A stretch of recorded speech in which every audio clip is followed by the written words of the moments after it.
अस्सलाम वालेकुम नाज़रीन, मैं हूँ आमिर राना। आप देख रहे हैं कैपिटल टीवी। मशरक़ वस्ता में जंगी सूरत ख़त्म हो चुकी है। इस वक्त पेट्रोलियम मसनूआत की कीमतें नीचे आ रही है, अपने हरमज़ खुल चुकी है। मशरक़ वस्ता अमन की जानिब जा रहा है, मगर उसके साथ ही सोना जो है अपनी परवाज़ पकड़ चुका है। 4,25,000 से वापस आ रहा है, 4.25 लाख के करीब पहुँच चुका है, बल्कि 4.5 से भी ऊपर है। सोना अपनी दोबारा वो कदर कीमत पा रहा है। इसके साथ सिल्वर भी अपनी कीमत जो है वो बढ़ा रहा है। मेरे साथ आज फिर मौजूद है लिबर्टी सराफा एसोसिएशन लॉर्ड डिवीज़न के सदर शहजाद इकबाल। इनसे बात करते हैं कि सोने की जो उन्होंने प्रेडिक्शन की थी कैसे वो सच साबित हो रही है। मशरक़ वस्ता में अमन कायम हो रहा है और सोना अपनी परवाज़ जो है वो ऊपर लेके जा रहा है। इनसे बात करते हैं कि सोना कहाँ तक जाएगा और ये कैसे हो गया, कैसे मुमकिन हुआ कि सोना फिर एक दफ़ा बढ़ रहा है। जी अस्सलाम वालेकुम। वालेकुम अस्सलाम जी। साहब, आपने बड़ी अच्छी प्रेडिक्शन की कि सोना अपनी कीमत पर आएगा। 5 लाख के करीब वो आ रहा है, अभी तक उससे थोड़ा सा पीछे है। तो क्या समझते हैं ये कहाँ तक जाएगा? देखिए, सबसे पहले तो अब आप ये देखें कि क्रूड ऑयल भी नीचे आके फिर वापस ऊपर की तरफ जा रहा है। इस वक्त क्रूड ऑयल की जो प्राइस है इंटरनेशनल मार्केट में वो $86.70 पर बैरल के हिसाब से चल रही है। ये 82 पे ट्रेड हो रही थी कुछ दिन पहले, लेकिन अभी फिर दोबारा ये ऊपर आई है। अब कोई समझ नहीं लग रही कि क्रूड ऑयल और सोना और चांदी ये तीनों चीज़ें ऊपर की तरफ आ रही हैं। और आज इस वक्त जो, क्योंकि आज सैटरडे है, इंटरनेशनल मार्केट क्लोज़ है, $4,604 के करीब मार्केट क्लोज़ हुई है। और आज लोकल मार्केट में सोने का रेट 4,82,000 पे है। और सिल्वर जो है वो मार्केट में $69 पे क्लोज़ हुआ है। और आज उसका मार्केट में, लोकल मार्केट में 7,500 पे ट्रेड हो रहा है। ये तीनों चीज़ें इस वक्त ऊपर की तरफ हैं। उसकी मेन वजह, पहले तो जंग की वजह हम कह सकते थे, दूसरी मसले मसाइल थे, लेकिन अब जैसे ये जंग ख़त्म हुई है उसके फ़ौरन बाद मुख्तलिफ़ ममालिक ने, जिनमें चाइना है और ममालिक हैं जिनके पास डॉलर बॉन्ड पड़े हुए थे, वो उन्होंने कैश करवाने शुरू कर दिए। वो जैसे ही कैश होना शुरू हुए हैं, इंटरनेशनल मार्केट में डॉलर इंडेक्स जो है वो नीचे आना शुरू हुआ है और ये सारी चीज़ें ऊपर जाना शुरू हो गई हैं। आपका मतलब है कि मशरक़ वस्ता जो दो ममालिक के दरमियान जंग थी वो थमी है, तो तीसरी कुव्वत अब बीच में आ पड़ी है जो मुआशी सूरत को कंट्रोल कर रही है। देखिए, पहले क्या था कि जिन ममालिक ने डॉलर बॉन्ड्स लेके रखे हुए थे, अब वो डॉलर बॉन्ड्स वापस करके अपना कैश लेके वो गोल्ड में, सिल्वर में या इन चीज़ों में ट्रेड करनी शुरू कर दी है, जिसकी वजह से ये ऊपर जाना शुरू हो गया। पिछले इसी हफ्ते की बात है कि कमोबेश $400 जो है वो मार्केट इंटरनेशनल गोल्ड की प्लस गई है। और सिल्वर जो है वो भी तकरीबन कोई $5 से $6 प्लस में गया है। और क्रूड ऑयल भी देख लें, वो तकरीबन कोई $4-5 वो भी ऊपर की तरफ निकल गया है। अब इसकी मेन अगर वो स्नैरियो अगर आप देखते हैं तो वो यही नज़र आता है कि जब से इन्होंने डॉलर बॉन्ड्स को कैश करवाना शुरू किया है और ट्रेडिंग इस तरफ आ रही है, तो ये सारी चीज़ें अब ऊपर जाने की तरफ है। मैंने लास्ट प्रोग्राम में आपसे कहा था कि गोल्ड आप इसी माह आप देखेंगे कि ये 5 को टच करेगा, और इस वक्त जो है 4,82,000 पे 5 के करीब आ गया। तो अभी 10 दिन पड़े हैं, नेक्स्ट वीक पड़ा है, तो इसमें नज़र आ रहा है कि ये ऊपर भी जा सकता है। अगर नीचे की तरफ भी आया तो 10 से 15,000 रुपया डाउन आएगा, इससे ज़्यादा का नहीं है, लेकिन ऊपर के चांसेस जिसके ज़्यादा नज़र आ रहे हैं। और चांदी के भी मतलब मशरक़ वस्ता क्योंकि अब अमन काफ़ी हद तक कायम हो चुका है, तो जो ज़िंदगी मामूल पर आ रही है लोगों की, तो मार्केट जो आलमी मार्केट है वो सोने की तरफ तवज्जो ज़्यादा दे रही है। क्रूड ऑयल तो क्योंकि आपने हरमज़ खुलने के बाद उसकी तरसील का सिलसिला जारी है और मेरे ख्याल से लोगों की रेट सोने की जानिब नहीं होगी। देखिए, अब जो इस वक्त पोजीशन है मार्केट में, मैंने आपको जैसे पहले बताया कि एक सिनेरियो होता है कि जब वो रास्ते बंद थे तो क्रूड ऑयल उस वजह से ऊपर जा रहा था। अब रास्ते खुले हैं लेकिन 100% खुले नहीं हैं। मैं अभी कल ही न्यूज़ पढ़ रहा था कि जी टोटल 7 जहाज़ जो हैं वो गुज़रे हैं वहाँ से।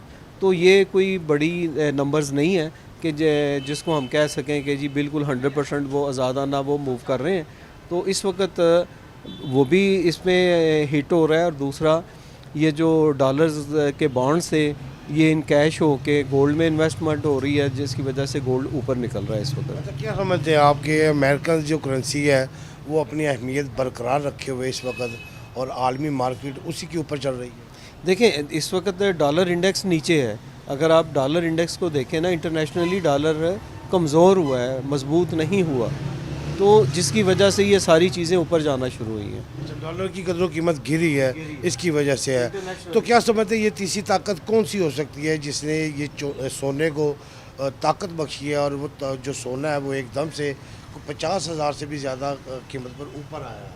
अब आपके सामने है कि जब किसी मुल्क की मईशत कमज़ोर होगी तो उसके जो दूसरी चीज़ें हैं, लोग उसमें से कुछ एटम्स में से निकलेंगे और कहीं और इन्वेस्टमेंट करेंगे।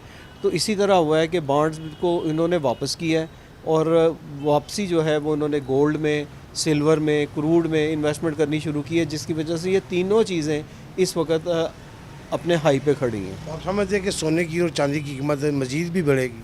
देखिए, जो सिनेरियो नज़र आ रहा है उसके मुताबिक तो बढ़ेगी, और मैं आपके चैनल की वसालत से अपने नाजरीन को ये चीज़ बताना चाहूँगा कि जो सिल्वर में फंसे हुए थे, थोड़ा सा सब्र और कर लें, इंशाअल्लाह ताला अल्लाह ताला आसानियाँ पैदा करेगा, आप भी सुकून से निकलेंगे। और जो गोल्ड में फंसे हुए थे उनके लिए भी बेहतरी आएगी, आ रही है और आएगी, मज़ीद आएगी इंशाअल्लाह ताला। लेकिन मेरे ख्याल से गोल्ड जब 4.25 पे गया तो बहुत सारी दुनिया ने सोना ख़रीदा भी है और अब वो समझ रहे हैं कि उनकी कीमत बढ़ चुकी है और वो इसी इंतज़ार में है कि कीमत मज़ीद बढ़ेगी तो फिर वो मार्केट में फिलाएंगे। क्या ऐसे ही? नहीं, ऐसी कोई बात नहीं है। जो ट्रेडर है वो ट्रेडिंग करता रहता है, ट्रेडिंग कभी ख़त्म नहीं होती है, इंटरनेशनली भी और लोकली भी ये चलता रहता है। तो लोग जिन्होंने इन्वेस्टमेंट की थी नीचे वाले घरों में 4,25,000 या 4,20,000 रुपये पे, तो अब वो माशाल्लाह वो बेनिफिट में, अब आप देख लें कि 60-70 हज़ार रुपये तोले के पीछे उनको मिल गए हैं। तो इसी तरह अगर इंशाअल्लाह ताला, जैसे मैंने आपको पहले भी 1-2 प्रोग्राम में किए थे तो बताया था कि जी 2026 की दिसंबर तक इसको मैं 5+ पे देख रहा हूँ। तो इंशाअल्लाह ताला उम्मीद है कि ये ऊपर जाएगा। अच्छा साहब, आप सराफा एसोसिएशन लाहौर डिवीज़न के सदर भी हैं। आप बताइए कि सराफा जो इस वक्त जो ज्वेलर्स हैं या सोने का कारोबार करने वाले हैं, उनकी कंडीशन, उनके कारोबारी हालात कैसे हैं? देखिए, कारोबारी हालात तो इस वक्त जो है, ज्वेलरी की अगर आप बात करते हैं तो ज्वेलरी की बाइंग सेलिंग ना होने के बराबर है। आप मेरे साथ चलें, मैं आपको इस वक्त मार्केट विज़िट भी कराने के लिए तैयार हूँ। आप अपनी आंखों से देख सकते हैं, आपका कैमरा भी उनको रिकॉर्ड कर सकता है कि जी दुकानदार खाली बैठे हुए हैं। वजह क्या है कि एक चीज़ होती है कि गोल्ड जब ऊपर जा रहा है तब कस्टमर परेशान हो जाता है, जिन्होंने लेना है कि थोड़ा सा नीचे आता है तो परचेज़ कर लेते हैं, ज्वेलरी की मैं बात कर रहा हूँ। और जब नीचे आ रहा होता है तो तब भी उनको होता है कि थोड़ा सा सब्र और कर ले कि नीचे आ जाए। जब तक किसी चीज़ में गोल्ड स्टेबल नहीं होगा तब तक जो रूटीन का कस्टमर है वो नहीं निकलेगा। तो आप इस सिलसिले में क्या हुकूमत से क्या कोई गुजारिश करना चाहते हैं, कोई दरख्वास्त करना चाहते हैं कि मौशी हालात अगर इस कदर गंभीर हो चुके हैं तो इस ऐसी सूरत हाल में आप गवर्नमेंट से क्या तवक्कुआत करते हैं? देखिए, इस वक्त जो मुल्की हालात हैं, मैं तो गवर्नमेंट ऑफ पाकिस्तान, हमारे मोहतरम जनाब वज़ीर आज़म शहबाज शरीफ साहब से मैं दरख्वास्त करूँगा कि खुदारा ये जो रोज़ रोज़ पेट्रोल की कीमतें 4 रुपये 5 रुपये बढ़ती जा रही हैं हर रोज़। रात को सोते हैं तो सुबह उठते हैं तो पेट्रोल बढ़ा होता है। इन चीज़ों को कंट्रोल करें, इन चीज़ों का जो है एक मेयार मुकर्रर करें। जैसे पहले आपका सिस्टम चल रहा था, हफ्ते का था या 15 दिन का था, उसके मुताबिक इसको ले आएँ, तो कम से कम लोग जो है, और जितने भी सब्ज़ी फ़रोश हैं या दूसरे हैं जो कि ट्रांसपोर्टर हैं, उनको भी आसानियाँ पैदा हो सकें। बहुत शुक्रिया जी। शहजाद साहब का कहना था कि सोने की कीमत जो आलमी मंडी में ना सिर्फ क्रूड के साथ बढ़ी है बल्कि सिल्वर भी अपनी कदर कीमत बढ़ा रहा है। सोने के हवाले से उनका कहना था कि मशरक़ वस्ती में जंग के दौरान सोना अपनी अहमियत खो चुका था, सोना आहिस्ता आहिस्ता नीचे आ रहा था, मगर अभी भी कशीदगी बरकरार है। कुछ बरकरार होने के बाद क्रूड ऑयल जो है अभी तक कभी ऊपर जाता है कभी नीचे आता है, मगर इस वक्त जो क्रूड की कीमत है वो आलमी मार्केट में पहले से ज़्यादा है, मगर उसके बावजूद सोना जो है अपनी कदर कीमत बढ़ा रहा है। उसकी इन्होंने जो अहम बात बताई है वो डॉलर के हवाले से, डॉलर बॉन्ड्स जो दुनिया के पास मौजूद थे उन्होंने वो मार्केट में फेंक दिए। डॉलर को डीवैल्यू करते हुए सोने की जो बड़ी परचेजिंग है वो इस वक्त हो रही है, जिसकी वजह से डॉलर जो अपनी कदर कीमत खो रहा है और सोना अपनी कदर कीमत बढ़ा रहा है। जी।